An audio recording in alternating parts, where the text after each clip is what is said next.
Hello, and thank you for joining us today on Breaking the Chains. I am Andrea Copeland. The title of today's segment is As a Man Thinketh. And those of you that are familiar with Scripture know that the rest of that is So is He. We're going to talk about thinking as it pertains to what's going on in the Middle East, as it pertains to gold and silver, critical thinking, and so much more. As we know, a lot is happening in our world today. We have catastrophic events that have just taken place in Japan. We have freedom of speech issues going on, and politics. People are gearing up for 2012, and as well as issues surrounding gays and lesbians. And we're going to touch on a lot of these topics today, and we know we have a great and exciting show planned for you. Our last segment that we did, the Master Plan Part 1 and 2, aired at the latter part of 2010. So we are glad to be back in the studio to bring you up to speed as to what's going on with Breaking the Chains and to talk about current events in our country and our world. And in joining me, as always, are the two doctors, Dr. Baith. He is with Global Faith Alliance, and Pastor Bates. He is the pastor at Ebenezer Baptist Church. Okay, gentlemen, welcome to the show. Thank you very much. Okay, Pastor Bates, why are we doing this segment? These are some hot button issues, as we know. So why are we doing this segment? Well, Andrea, as you know, we had a conversation about a couple of months ago where we felt that the series, Breaking the Chains, had achieved its original objective. Mm-hmm. We had been on for 5 seasons. We covered a lot of topics, and we challenged our viewing audience to look beyond what is being presented to them, mm-hmm. To do the very things that we're going to discuss in this segment, thinking for oneself, and being confident in who you are and what it is that you want out of life. I had a conversation with someone where they were asking how come the series is not playing, because I had asked that the series be discontinued for a while, because mm-hmm. I really felt that the objectives had been reached. And so when I explained them our situation, they said, well, you know, it's a great show. They had a situation where they did an exercise.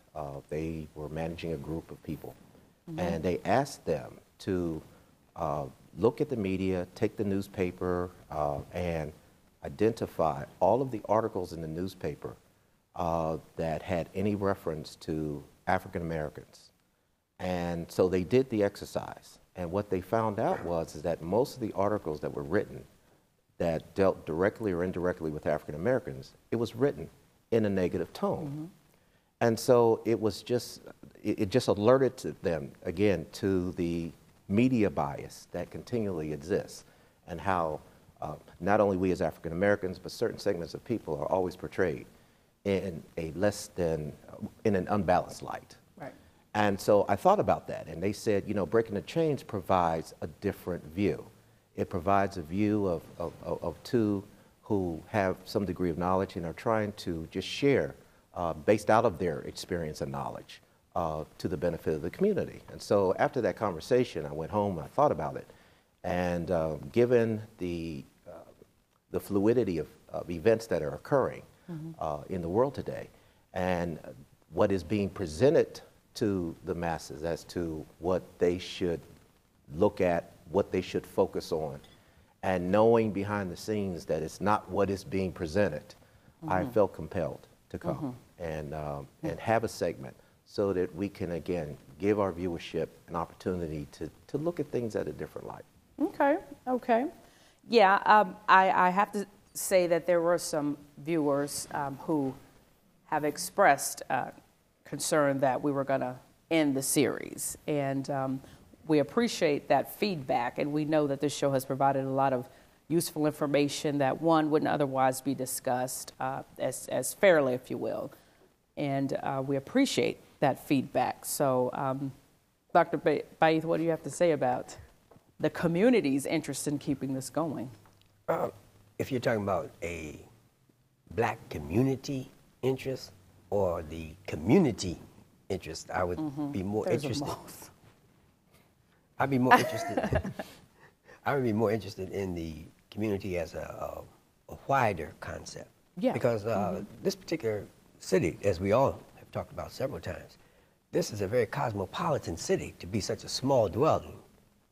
It's very cosmopolitan. It has many, many, many activities going on, and people of all types of backgrounds. So many things that Dr. Bates was saying just hit the exact point.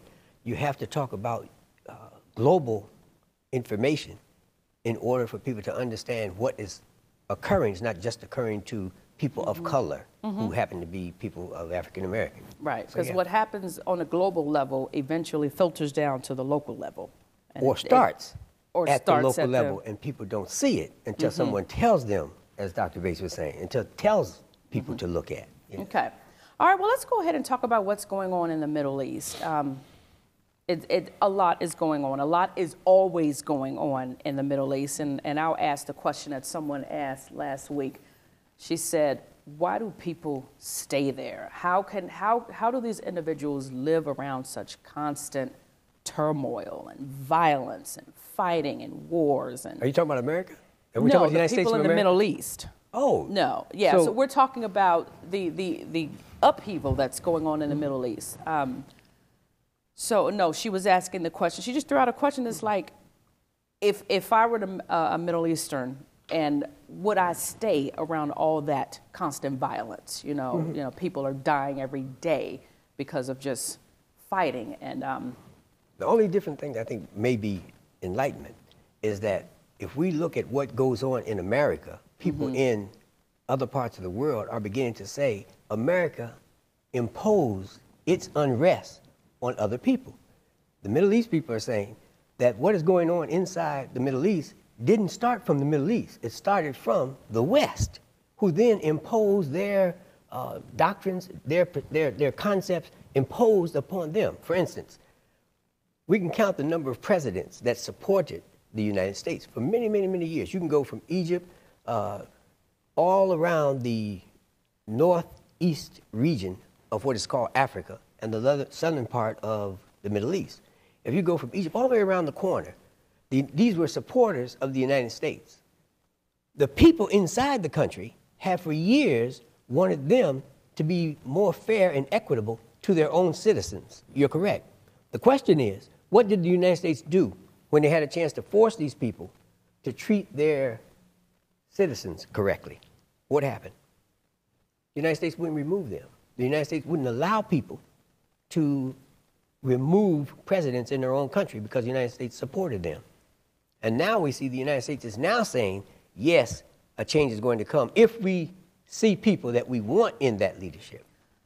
Okay, Dr. Bates, it seems like we hear about one big thing happening, and then that seems to get under control, and then boom, something else pops up, which was probably brewing all the time, and then it just explodes. So in a nutshell, explain to us what's happening in Libya, what's going on with Muammar Gaddafi, and you know, why should we care? Let me just ask that question. Well, let me go back to the conversations that we've had in earlier segments about views of the world, about how we should always do our own investigation, our own research, and get an understanding, and again, not based on what the media portrays the situation to be.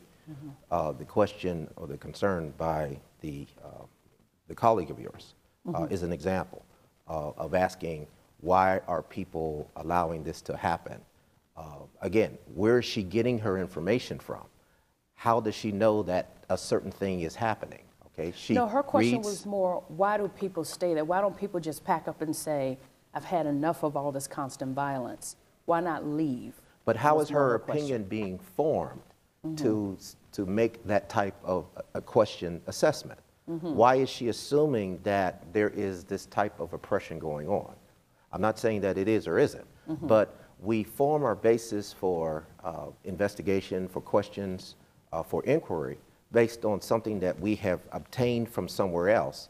We have validated it, we have legitimized it, and so we're seeking additional information. My question to her is, unless she has lived in a country, unless she has been within that particular type of dynamic and structure, how does she come to this conclusion that there is some level of oppression going on that should require the people in the land to want to leave.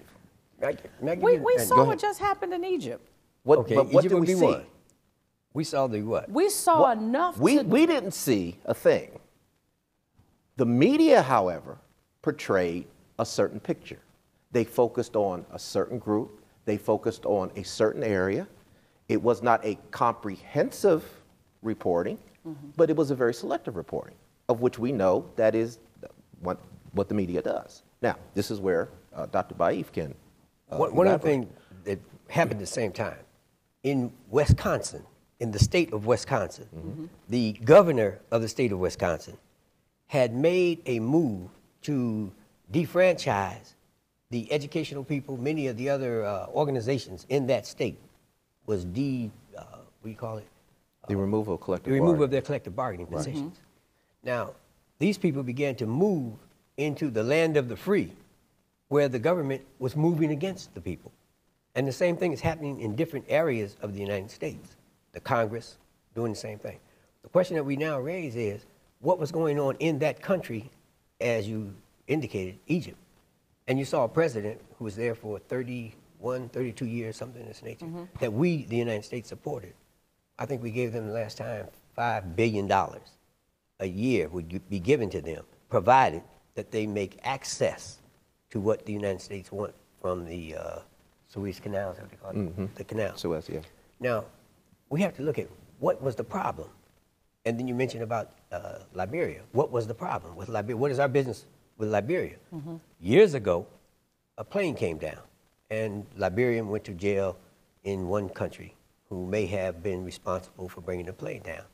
Well, there's also times where we in the United States brought planes down from other countries. But what we want in terms of Libya is that we want oil. We want the control of oil. When Egypt started having a problem, the oil problem started to explode all over the world. The prices of gasoline starts to go up. The reality is, we were not concerned about what was going inside that country. The Suez Canal can be blocked off if there's unrest there. And when that possibility of unrest in the Suez Canal came in, that's when gas prices go up, because your, the oil dominance, the big oil companies said, we may have to pay more for oil, so therefore our price has to go up now for gas. The reality was, oil didn't change at all. It was how the oil manipulators, the big oil owners, not the owners of oil itself, but the companies that make gasoline, that's what raised it up. And when Libya had to get unrest, Libya didn't have unrest with that particular leader. He's not the president of the country. He's not the prime minister of the country. He's the one who liberated the country. And because of that liberation, some of his people, the majority of his people, were supporting him. But the United States did not support him. And therefore, with assistance of our government, they moved against Gaddafi. But again, Gaddafi was not and has not been the elected leader of a country, nor was he the dominant leader of a country. They have a prime minister, and we didn't even put it, the news won't even run his name down. We only put in what we want people to see.